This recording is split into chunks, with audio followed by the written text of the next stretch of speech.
gata ta o kalabasa. Pagkaon na mo ni sa una, pag wala ni bugas, si mama magata o kalabasa. So karon na-realize ko nami di ay. I-try na ko siyang lutoon sa ako ang mga pamilya dire. Anak sila lami. Certain akong katawa. Yung ko lami di ay na. Ang grang magilak-hilak na niya ni anong ikaon sa una. Kay, kalabasa na po ma. Pero ipa-salan-salan na ni. Kaya butangan man nato o shrimp after yung prawns. Wala man may prawns sa una. Just sa ragit niya. Mga nigisahon. Yan, higisa sa garlic, onion, o daghan na ginger. Tapos i-slice siya cube. Tapos, pahumuko na to. Tapos, syempre, ginataan. Lagyan na to o coconut milk. And then, i-blend. Sa amo at ang una, wala na mo i-blend. So, karon i-blend siya. Nung mag-blend, ano na natin, lambutin. Then, malambot-lambot na siya konti.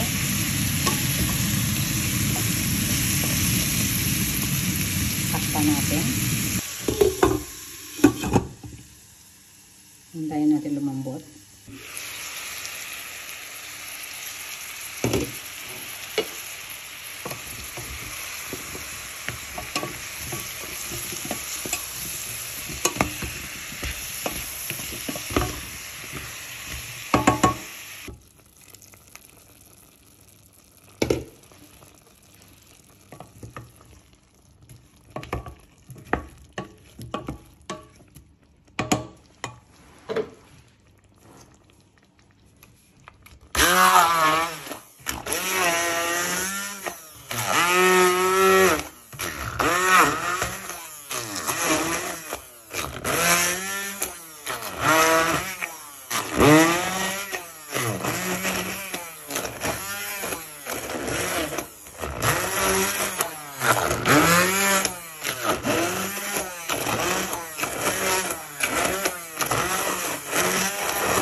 I-blend na to ulit yan. Depende kung ano yung gusto nyo texture. Ilagay na natin yung coconut natin. Coconut cream or milk. Tapos i-simmer natin siya. And then lagyan natin ng little bit of curry powder. At saka turmeric. Ayan. Tapos i-blend natin ulit mamaya pag ano siya. Hintayin natin mga 15 minutes. Lagyan natin siya ng Knorr cubes, chicken,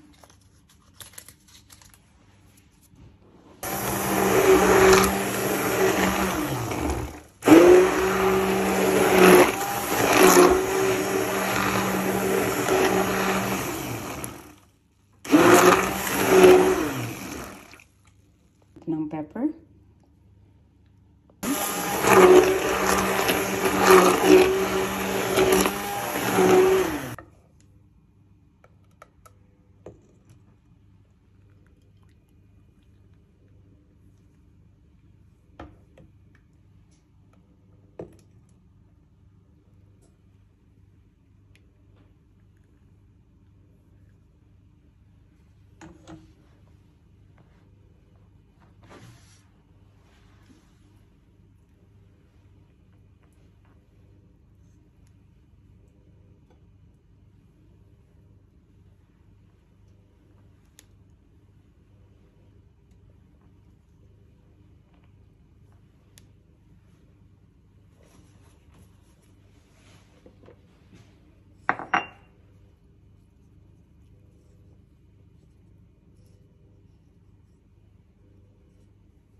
So, ito na yung kalabasa ni Mama Dear, guys.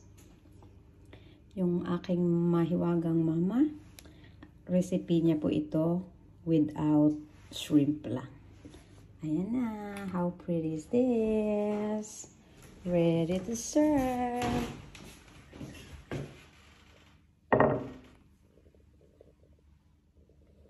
Enjoy.